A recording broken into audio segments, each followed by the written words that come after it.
I gave you my heart.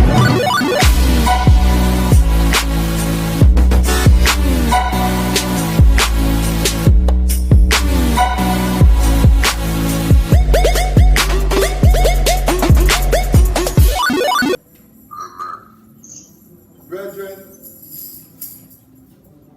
you can't rise above the knowledge you have. In this kingdom, knowledge and illumination goes way. You can't give what you don't have. The Bible describes the kingdom of God as a woman, paraphrasing, who found a diamond in the field and went and sold all she had to buy the field. If you know Jesus, you will sell everything you have, literally, and embrace him. And he will multiply everything you've always had. If you remember what happened to Job, all his things, all the things he lost were replenished 10 times. So what am I saying here? We'll be talking on a particular topic. You are the light of the world. You, not him, you. I want you to proclaim it. As you say it, you have it. I am the light of the world. I don't know if you, I am the light of the world, the salt of the earth.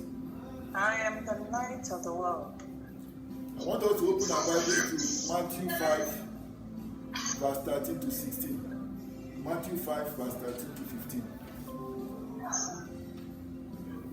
It goes, you are the salt of the earth, but if the salt loses its flavor, how shall it be seasoned? It is then good for nothing, but to be thrown out and trampled underfoot by men. You are the light of the world. A city that is set on the hill cannot be hidden. Nor do you light a lamp and put it under the basket? No. But on a lampstand that gives light to all who are in the house. Let your light so shine before men that they may see your good works and glorify your Father in heaven. You see, salt we know is a seasoning. Salt is a seasoning. It brings out the flavor. It adds to the taste of food. I wonder what you can cook on earth without salt. But when salt loses its substance, loses its flavor, it becomes ordinary substance. It becomes ordinary substance that people can match upon. So what are we saying? We are supposed to provide the light for others to see. Remember, our Lord Jesus Christ told us that he is the light. He was and is the light, and whoever that follows him remains the light. Let's trace the history of light in this world. In the beginning, according to Genesis 1:1, the light came after darkness. Darkness was all over the earth. Then God said, let there be light. And there was light. In darkness, you can't do anything. You can't even see his way out. That's why the kingdom of darkness is likened to the devil. And of course, the kingdom of light is our Lord Jesus Christ. He is the light of all lights. So what am I saying in essence? Let's turn our Bibles to, by the way, if you are in darkness, that means you are not in the light. Remember that God purchased us with his blood and transformed us from the kingdom of darkness to the kingdom of light, where he reigns supreme. So, since that has been done, automatically you become the light of the world. You beam torchlight and people will follow you. No matter how dark your room is, the smallest beam of light will conquer the darkness. That tells you that you are destined for promotion, destined for exploit. And that's your portion in the mighty name of Jesus. How do you become the light of the world?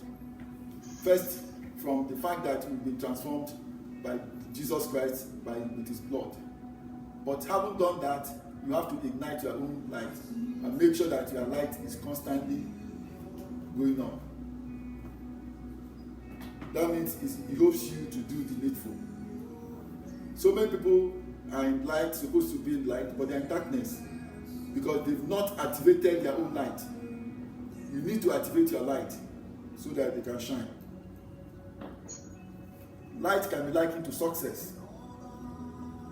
Success, you don't achieve success by sleeping, by doing nothing. You achieve success by doing something.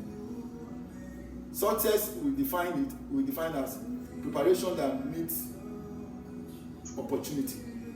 If you are not ready, if opportunity comes, you miss it. That's not your portion in the mighty name of Jesus. I tell people that success, which is light, disguises itself as hard work, and that's why people don't find it. You can't be docile and expect to be successful. You can't be docile and expect to be the light of the world. That's not your portion in the mighty name of Jesus. I'll be addressing about 8 different types of leadership. One is spiritual leadership. Because of lack of, how do I succinctly put it, capacity to perform, some spiritual leaders compromise. They don't preach adulterated, they don't preach straightforward doctrines of God. They hammer more on prosperity. I want to remind us that Jesus Christ did not come here for prosperity alone. As a matter of fact, he came for reconciliation, to reconcile us with God, having fallen through the original sin. So he behoves every spiritual leader to first preach complete purity. It's only the pure, it's only righteous, it's only the Holy One that will see Christ, that will make heaven. If you gain everything and you don't make heaven, you are finished. So the most important thing you preach, which you preach, is purity. Every other thing will be added. That's why the Bible says, seek first God's righteousness and his kingdom. His kingdom and his righteousness, and every other thing will be added. He knows what you need. He knows what I need. But you have to systematically do things. First of all, seek God. Give God your heart, and every other thing will be added. Religious leaders are doing well, but at the same time, they compromise. Some of them compromise because of lack of capacity to develop. They teach things that sometimes are not in conformity with the doctrine of God. Not all, some. That's why the Bible says the cleansing, the judgment will start from the house of the Lord. And charge us, admonish us to set everything aside and make sure we preach holiness. The Bible records that Lord Jesus Christ has different qualities, but the most important quality he has is holiness. Every other thing is important. He holds the whole world with his holiness, equity. He's a just God, so we must preach holiness more than any other thing. The second group of people I want to talk to are students. Students have propensity to do evil because of youthful exuberance. They go to parties, they do all kinds of things. But I admonish them today to think and work in line with God's principles and doctrines. I'm not saying they should not attend social weddings, social parties and all that, but they should take their education very sacrosanct and morals. These days, all kinds of immoral things are done in the schools, especially universities. I admonish them to change for good. I tell you what, you must pass through the university, and the university must pass through you for you to succeed in life. There is more to life more than social things. Agreed, you socialize, but within the context of Jesus Christ, so that you don't have yourself to be blamed in the future. I remember those days in the school when I would do my first degree. We would go to parties, we would come back, I would tell my friends, let's go read. For some reason, they would go sleeping. Unfortunately, when the exams came, so many of them failed. That's not the portion of Jesus. Whatever you do, do it in moderation, and make sure you take first for God, sacrosanct. That's your portion in the name of Jesus. Second, the third set of people I will talk to are the unemployed. Why? Because why am I dividing all this into two sections? For anywhere you are the light of the world. Make sure your light shine. Remember what we read. Let your light shine before men, so that they can glorify, so that our Father will be glorified in us. So what am I saying? Whatever you do, make sure that you are excellent driven. Make sure you come out tops. Don't believe you're going to manage your average student. No. You have propensity to be the best, to be the light. Remember, as Lord Jesus Christ was light and is light, we are his subordinates and we follow him. And you are the light. So what am I saying? Don't sit at home, watch TV, play games. No. Drive yourself, push yourself further. Look for places you can seek for employment. Remember, idle workshop is devil's reincarnate. Devil looks for a job for those who are idle. Occupy yourself, look for a job, and of course you will be gainfully employed. There are jobs everywhere. Don't believe that you can't get a job, so you waste your time and all that. Even if you can't get a job, develop your talents, develop ideas, go to the internet, shuffle things, make sure you get things that are educative and develop yourself better. There are so many things you can. There is no service you can render on earth that you can't get people who buy. For everything service you render, for every product you have, somebody is there looking for it. That's your portion in the name of Jesus. Don't give excuses. These are not for excuses. Next point is employ people. How do you become excellent driven in your place of work? All employers pay for peace of mind. They are not interested in how many excuses you have why you are unable to do your job. Whatever it will cost you to do your job, do it. That's what you are paid for. And of course, when promotion comes, you'll be promoted. That's the portion in the name of Jesus. No, this time is no time for excuses. Don't give excuses. Every employer is looking for somebody who will employ that will give him peace of mind. And of course, pay you higher. I'm reducing them because of time. I remember those days, personally, we would close from work. I was a manager in somewhere, one company, 1.5 after my service. I took it upon myself. First of all, when I was being interviewed, the man asked me how much I wanted to be paid as salary. I said, sir, pay me anything you want to pay, but I tell you what, in the next 2 months, you have cost to pay me my worth. Because I was confident I would contribute meaningfully. Every employer, like I said, looks for peace of mind. Within 1 month afterwards, I changed the company for good. They called me and doubled my salary. That tells you should be excellent driven. Don't work unto man. We are not working unto man but to God. Because we are here for an assignment. That's the portion in the name of Jesus. Businessmen. You see, I agree that you're supposed to make profit, but be excellent driven. Whatever you are doing, make sure you don't come out first. Don't care about other people's laxity. Put in your very best. I remember those days when we started water factory in Nigeria. It was a time when water was very scarce. Very few people were producing water. And of course, our own was the best. Hope natural water. Because it was natural. Why? Because we thought of what can we do. Most people were producing table water and we went for the best. Target the best. Target excellence. Our God is excellent God. Remember the song we sang. And of course, we took over all the hotels, major hotels in Nigeria. And the rest is history. Don't believe you are making money. Make excellence driven your first priority. And of course, money will flow. Whatever people are ready to pay whatever you want them to pay if your services are excellent. Target excellence and you will succeed. That's the portion in the mighty name of Jesus. Don't compromise. Don't compromise. Don't fake things because you want to make money. No, be excellent driven. Anything you do, if you want to dress corporately. Anything you want to do, be the best. Comb your hair, make your hair. Just look good and in everything you do. And of course, goodness will train you everywhere. That's the portion in the mighty name of Jesus. Politics. This is an era politicians do all kinds of things. But remember, they should know that they are put there by God. And of course, they are answerable to God. So, if you know you are answerable to God, you behave yourself, you don't cheat, you don't compromise, you don't take bribe. Just be excellent driven. Because you made these things on earth, someday you're going to leave them.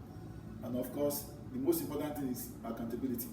When you get to heaven, at the judgment gate, what would you say you did as a politician? You should know you play a fiduciary role. You are given authority by God, because all powers on earth, in heaven and below the earth, are given to him. He only gives you for a period, and of course you're going to account for it. So as a politician, make sure you do the right thing, judge people right, behave well, don't take bribe, don't do obnoxious things, and just live right. That's the portion in the mighty name of Jesus. Family. The Bible describes the woman as a helpmate. If you remember, God said, wives, obey your own husband in all things. And of course, the husbands love their wives, not another wife, not another person's wife.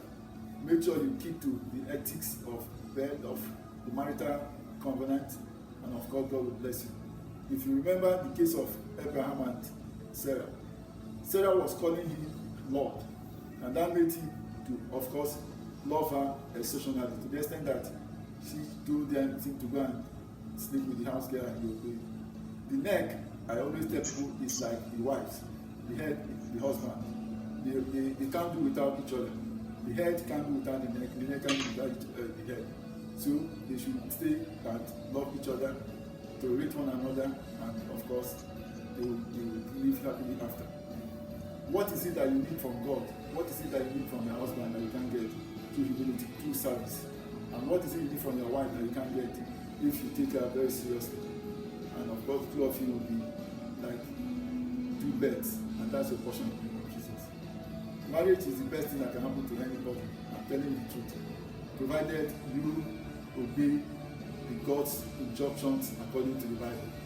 If you fall out of it, you're on your own. Because of time, I want to tell us one story. It goes this way. Whatever you seek on earth, you can get it.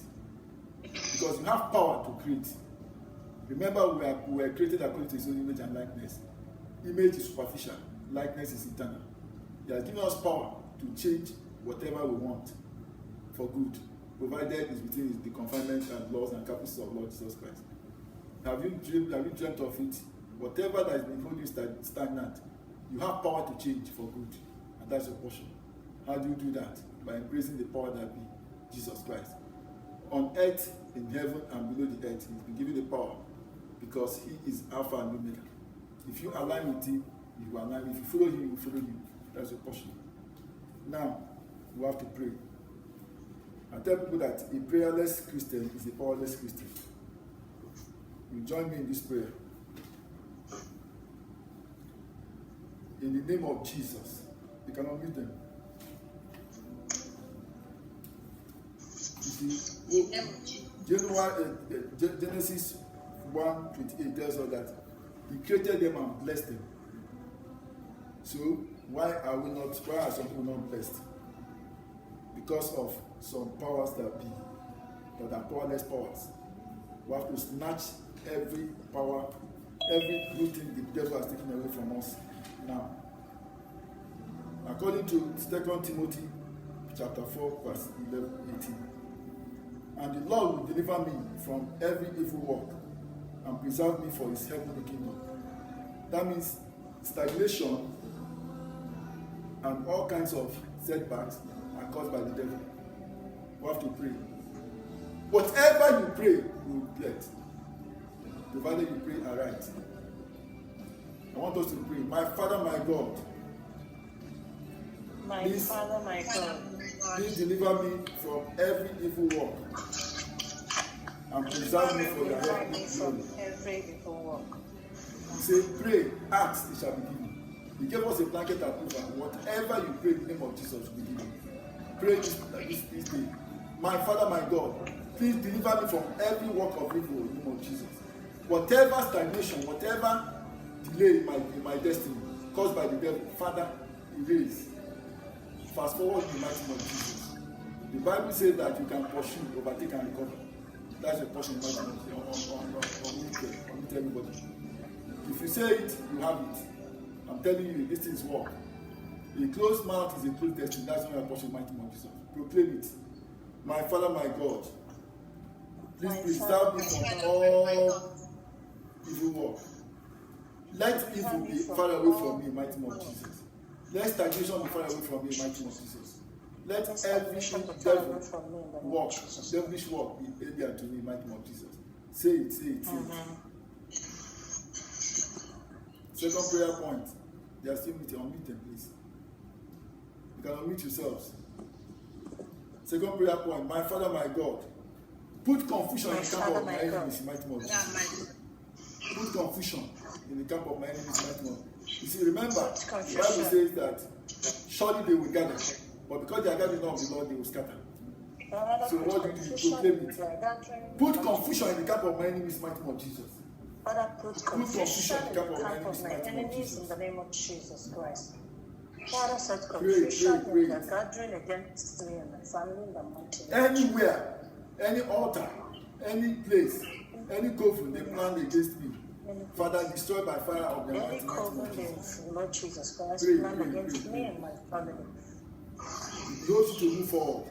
You've been given, you'll be blessed. So whatever that is holding you this way, you have power to destroy the power. Because evil is in you and in me is greater than evil is in the world. So don't take it lightly. These things are cruel. So you prepare yourself for war. In Jesus' name we pray. I want us to go to the second prayer point. John 8 verse 12. John 8 verse 12. Then Jesus spoke to them, saying, I am the light of the world. He who follows me shall not walk in darkness, but have light of life. Light of life. Pray them now.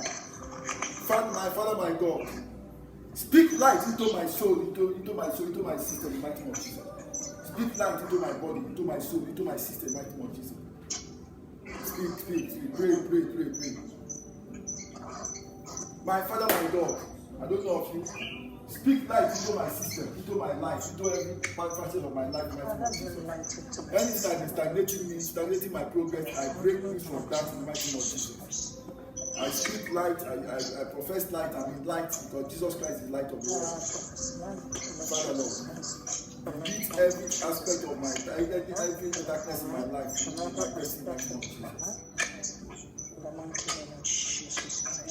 make me continue to be the light of the world according to the dictate of my Lord Jesus Christ. Proclaim it. In Jesus' name we pray.